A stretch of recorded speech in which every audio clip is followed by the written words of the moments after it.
Morning student. आज हम लोग एक नया टॉपिक स्टार्ट कर रहे हैं नोमेनक्लेचर कंप्लीट होने के बाद में आइसोमेरिज्म। आइसोमेरिज्म का डेफिनेशन है compounds having similar molecular formula but different properties are called isomers and the phenomenon is called isomerism. Compounds having similar molecular formula यानी कि मॉलिक्यूलर फार्मूला सेम हुआ तभी उस ग्रुप ऑफ कंपाउंड को isomers कहते हैं। यानी आइसोमर्स कोई अकेले नहीं होगा। जैसे आइसोटोप्स के बारे में आप पढ़े, आइसोबार्स के बारे में आप पढ़े जहां ग्रुप होता है, उसी तरह से आइसोमर्स में ग्रुप को कहा जाता है और वैसे ग्रुप को जिनका मॉलिक्यूलर फार्मूला सेम होता है। जैसे कि एग्जांपल बताते हैं, हम लोग नोमेनक्लेचर पढ़ चुके हैं। जैसे अगर C2H5OH है तो इन्हें कहा जाता है इथेनॉल, ये अल्कोहल इथेनॉल। वहीं अगर CH3O को अगर लेकर चले हम लोग तो ये ईथर फंक्शनल ग्रुप लगा हुआ है तो डाइमिथाइल ईथर, और IUPAC में इसे मिथॉक्सी मीथेन कहते हैं, मिथॉक्सी मीथेन। अब अगर इन दोनों को गौर से देखें आप तो इन दोनों का मॉलिक्यूलर फार्मूला सेम है। मॉलिक्यूलर फार्मूला के लिए यानी कि नंबर ऑफ एटम्स हम लोग ऐड कर देते हैं। देखो यहाँ पे कार्बन का total number of atoms 2, hydrogen 5 and 1 6, तो एक 6 लिख दिए, और ऑक्सीजन का नंबर ऑफ एटम 1 तो यहाँ 2 कर दिए। इस जगह पर भी कार्बन का नंबर ऑफ एटम्स 2 हो गया तो C2, हाइड्रोजन 3 एंड 3 6, यहाँ 6 हो गया, और ऑक्सीजन का नंबर ऑफ एटम 1 हो गया यानी C2H6 हो। तो इथेनॉल और ये मिथॉक्सी मीथेन ये दोनों का मॉलिक्यूलर फार्मूला सेम है, C2H6O है, लेकिन इन दोनों का प्रॉपर्टीज अलग अलग है। ये अल्कोहल है, ये ईथर है। ये अल्कोहल अपना अलग प्रॉपर्टी शो करता है, ईथर का अपना अलग प्रॉपर्टी शो करता है, तो ये दोनों एक दूसरे के आइसोमर्स कहे जाएंगे। आइसोमर्स के भी कई टाइप्स हैं। इस टाइप्स में से सबसे पहले इन्हें दो टाइप्स में बांटा गया है। यानी कि अगर हम क्लासिफिकेशन करें कि आइसोमेरिज्म के कौन कौन से टाइप हो सकते हैं, तो आइसोमेरिज्म का दो टाइप है। एक हो गया आपका स्ट्रक्चरल आइसोमेरिज्म, स्ट्रक्चरल आइसोमेरिज्म, और दूसरा stereo isomerism, stereo isomerism. Structural isomerism compounds having similar molecular formula but different structural formula, यानी कि अगर स्ट्रक्चरल फार्मूला डिफर कर रहा हो तो उन्हें स्ट्रक्चरल आइसोमर कहते हैं। और इस स्ट्रक्चरल आइसोमर के टाइप में आते हैं अभी जो सबसे पहले हम लोग डिस्कस करेंगे, उन्हें चेन आइसोमेरिज्म या स्केलेटन आइसोमेरिज्म कहा जाता है। इसके बाद में आता है पोजीशन आइसोमेरिज्म, पोजीशन आइसोमेरिज्म। इसके बाद में फिर आता है फंक्शनल आइसोमेरिज्म। ये मेन 3 आइसोमेरिज्म के टाइप हैं। और इसके अलावा 2 स्पेशल टाइप ऑफ आइसोमेरिज्म है, जिसमें एक आता है मेटामेरिज्म और दूसरा टाउटोमेरिज्म, टाउटोमेरिज्म।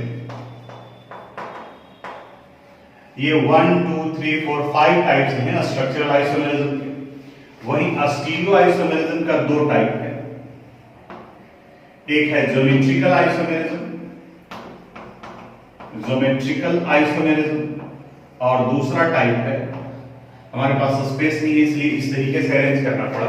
ये 5 था तो मे भी आप अपनी कॉपी में इस तरह से एक्सपेंड करके 1 2 3 4 5 लिख सकते हो। और दूसरा है ऑप्टिकल आइसोमेरिज्म, ऑप्टिकल आइसोमेरिज्म। अब पढ़ना कैसे कैसे है जो स्ट्रक्चरल आइसोमेरिज्म, ये पूरा आप एनसीईआरटी बुक देखोगे तो यहां तक डिस्कस किया है।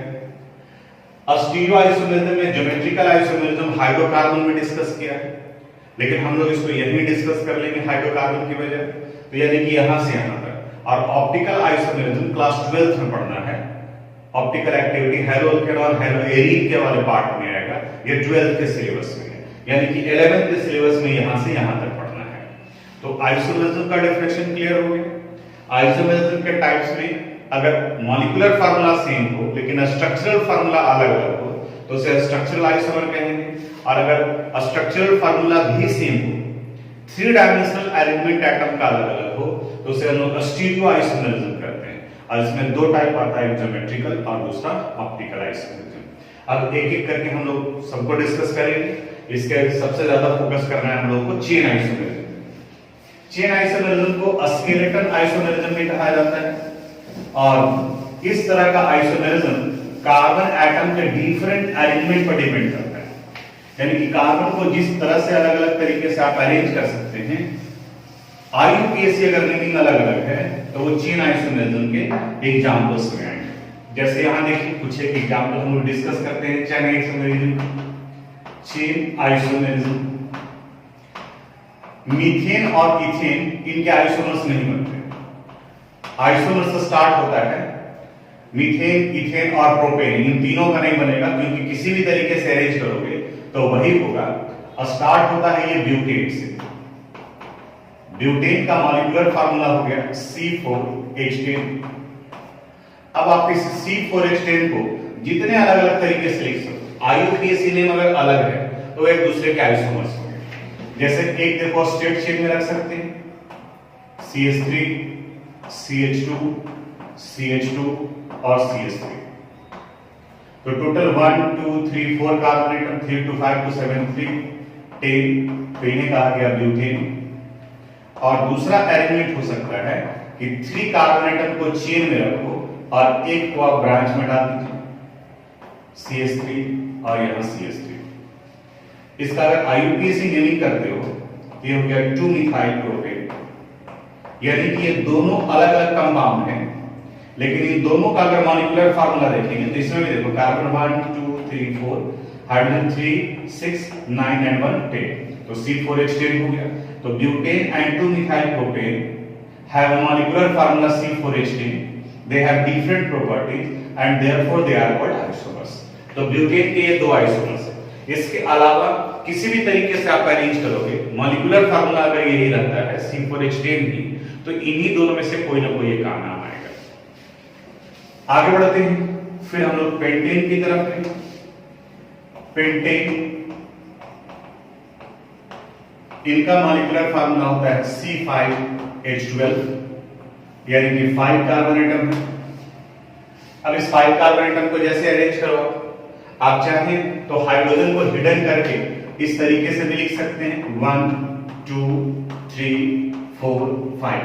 थोड़ा सा स्पीड बढ़ जाएगा, नंबर ऑफ आइसोमर्स आइडेंटिफाई करना आसान होगा, लेकिन आपको यह भी ध्यान में रखना है कि आपके टीचर इस मेथड को इस तरह से लिखने को परमिशन देते हैं या नहीं देते हैं। आप बुक में देखेंगे तो वहां पर इस तरीके से भी रिप्रेजेंट किया है, क्योंकि मेन कार्बन है, हाइड्रोजन तो हिडन फॉर्म में होता है तो वहां पर लिखा रहता है, लेकिन ये भी डिपेंड करता है। या ऐसे भी कर सकते हो आप, इस तरह से अगर नंबर निकालना है इससे तो ऐसे अरेंज कर दिए और फिर बाद में हाइड्रोजन बैठा देंगे। करना क्या है, तो एक तो इस तरीके से लिख दिए 1 2 3 4 5 कार्बन एटम, तो ये स्ट्रेट चेन में है तो इसलिए इसका नाम हो गया पेंटेन।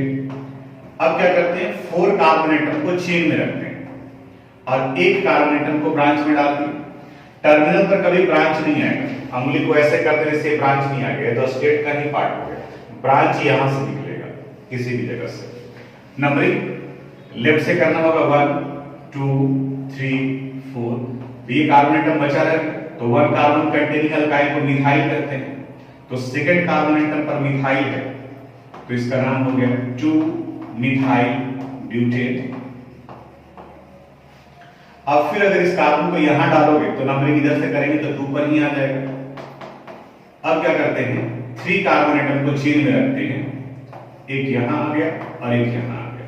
अब ये हो गया 1 2 3, 2 पर भी मिथाइल है, ऊपर में भी और नीचे में भी, तो इसका आईयूपीएसी नेम लिख लेंगे, ये आ जाएगा 2 2 डाइमिथाइल प्रोपेन।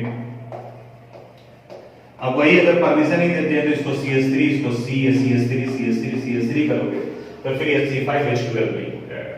तो ब्यूटेन के 2 आइसोमर्स, ये दोनों, पेंटेन का 3 आइसोमर्स हो गया, ये और ये आइसोमर्स। उसी तरह से हेक्सेन तक हम लोग के सिलेबस में पढ़ना है कि हेक्सेन तक के कितने आइसोमर्स हो सकते हैं। अब हेक्सेन का निकालते हैं, इन सब को आप कॉपी करोगे, वीडियो को पॉज कर देना और जैसे बताएं उस तरह से आप खुद से भी लिखने का कोशिश करना। कंसेप्ट जो यहां बताया है उसी के अनुसार से।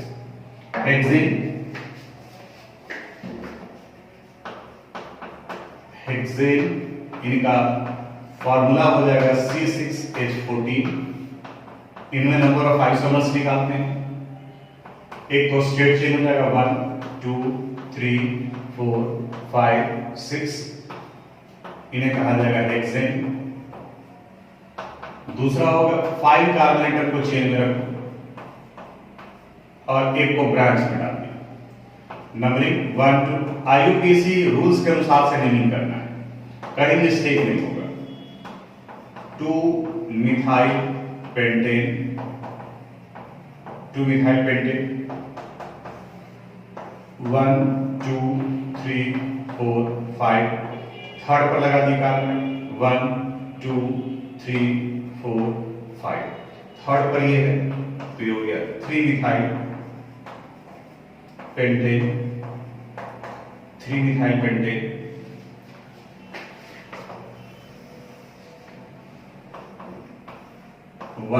अब यहां पर फिर अगर इसको शिफ्ट करोगे तो इधर से नंबरिंग करना पड़ेगा। तो 5 कार्बन की जगह पर 4 कार्बन को चेन में रखते हैं, 2 3 4 5 6। अब देखो यहां गया 1 2 3 4, 2 पर भी मिथाइल और 3 पर भी मिथाइल, 2 3 डाइमिथाइल ब्यूटेन। अब क्या करते हैं, एक ही कार्बन एटम पर दोनों को डाल देते हैं, 1 2 3 4 5 6, 1 2 3 4। अब 2 पर 2 मिथाइल ग्रुप है तो 2 2 डाइमिथाइल ब्यूटेन, 2 2 डाइमिथाइल ब्यूटेन। ये इतने 5 आइसोमर्स हो सकते हैं। इसके अलावा बाकी अब जिस भी तरीके से आप अरेंज करोगे, इन्हीं पांचों में से कोई ना कोई एक नाम आ जाएगा। तो सिलेबस में हम लोगों को हेक्सेन तक पढ़ना था। आप चाहें तो इसको हेप्टेन ऑक्टेन इन सब का भी बना सकते हैं। नंबर ऑफ आइसोमर्स बढ़ता चला जाएगा। इसको यहां कॉपी कर लीजिए। हम लोग के सिलेबस में पढ़ना है हेक्सेन तक ही, लेकिन हम यहाँ पर हेप्टेन के बारे में भी बात करते हैं। एक और बढ़ जाते हैं। हेप्टेन में 7 कार्बन एटम है। आपको भी कोशिश करना चाहिए बनाने का। हम तो सजेस्ट करेंगे कि हेक्सेन तक का आप वीडियो देख लिए हैं, अब इसको यहीं पॉज कर दो और खुद से एक रफ कॉपी में हेप्टेन का बनाओ और देखो कि टोटल कितने आइसोमर्स बन सकते हैं। उसके बाद फिर यहाँ पर वीडियो पर देखना कि हमने जो बनाया है और यहाँ वीडियो में जो बताया गया है वो इक्वल आ रहा है या नहीं आ रहा है। हेप्टेन में 7 है, कंसेप्ट वही है, उसी अनुसार से करेंगे। जैसे पहले तो स्टेट चेन में 1 2 3 4 5 6 7, तो यहां ही आ गया हेप्टेन 7 कार्बन एटम से। इसके बाद अब 6 कार्बन एटम को चेन में रखते हैं, 5 6 और एक को ब्रांच में डाल दिया। यहां गया 1 2 3 4 5 6, 2 पर मिथाइल है, 2 मिथाइल हेक्सेन। देखो दोनों का नाम अलग अलग है। अब इसको थर्ड कार्बन एटम पर ले जाओ, 1 2 3 4 5 6, यहां थर्ड कार्बन एटम पर डाल दिया, 1 2 3 4 5 6। तो इसका नाम हो जाएगा 3 मिथाइल हेक्सेन, 3 मिथाइल हेक्सेन। अब फिर इसको यहां ले जाओगे तो 4 नहीं होगा, रूल के अनुसार सीधा से नंबरिंग करेंगे तो थर्ड पर ही आएगा। तो यानी कि 6 चेन में रखें तो यहां तक पहुंचा।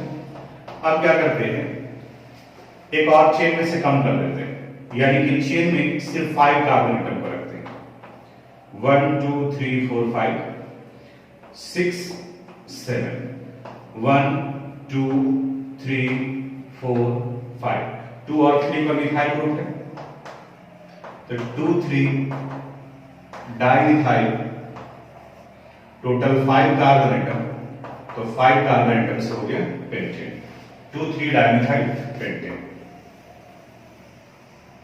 अब इसके बाद में कार्बन एटम को जो ब्रांच में लगा है उसका पोजीशन थोड़ा चेंज करते हैं, 3 4 5।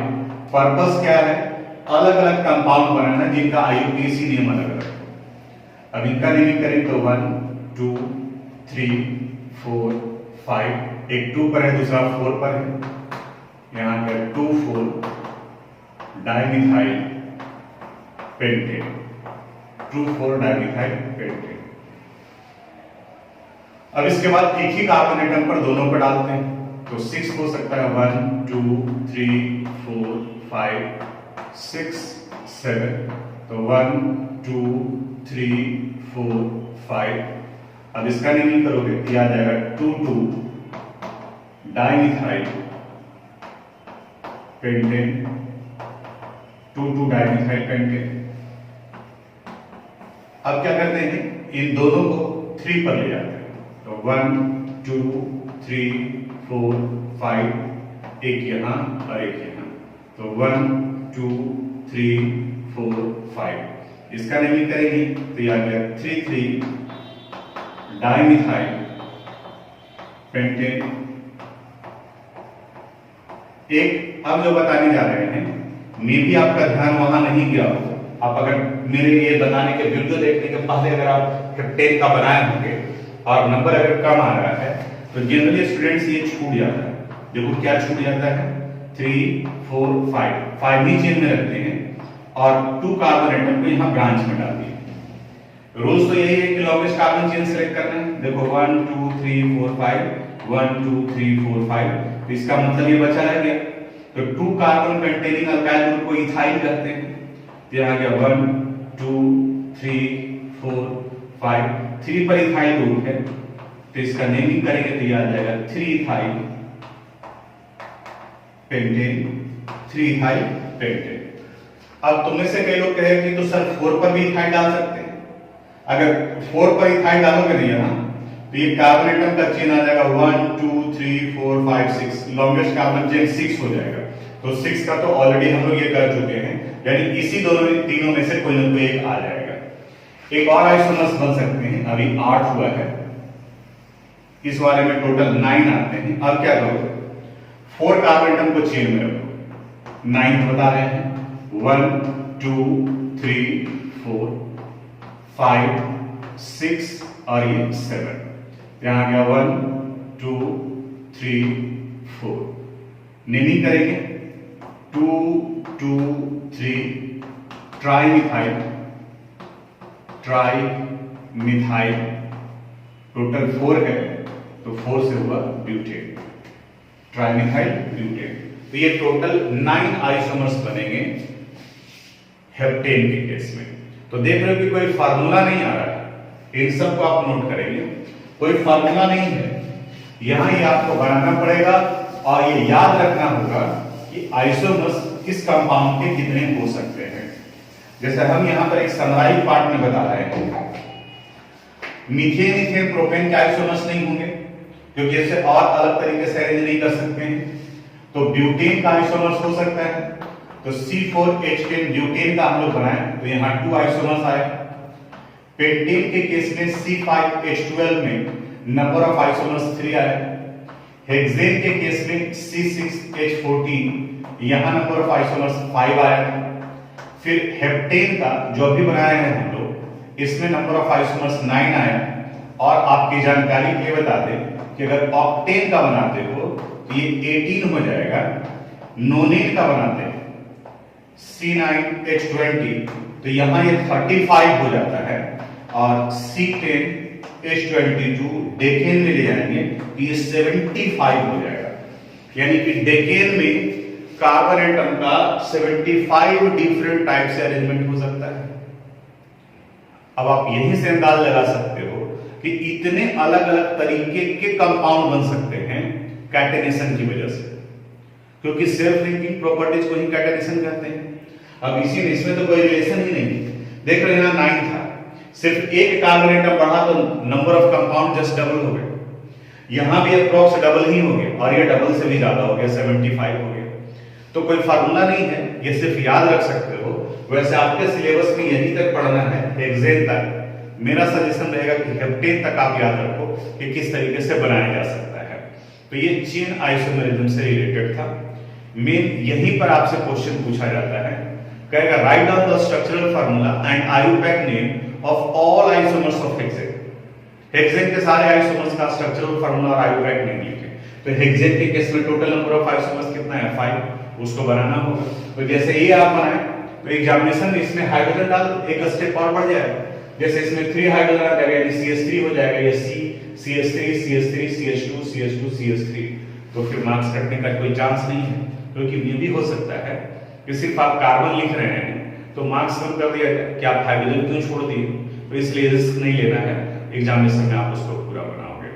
तो ये स्ट्रक्चरल आइसोमेरिज्म के चेन आइसोमेरिज्म से रिलेटेड था। हम चाहते हैं कि यहां तक का पोर्शन आप कंप्लीट कर लीजिए, इसके बाद वाले पार्ट में सब का बनाने की जरूरत नहीं है, डेफिनेशन एग्जांपल ये करना है। तो इसके बाद पोजीशन, फंक्शनल, मेटामेरिज्म और टॉटोमेरिज्म, इसको हम लोग अब अगले क्लास में डिस्कस करेंगे। आज यहीं तक।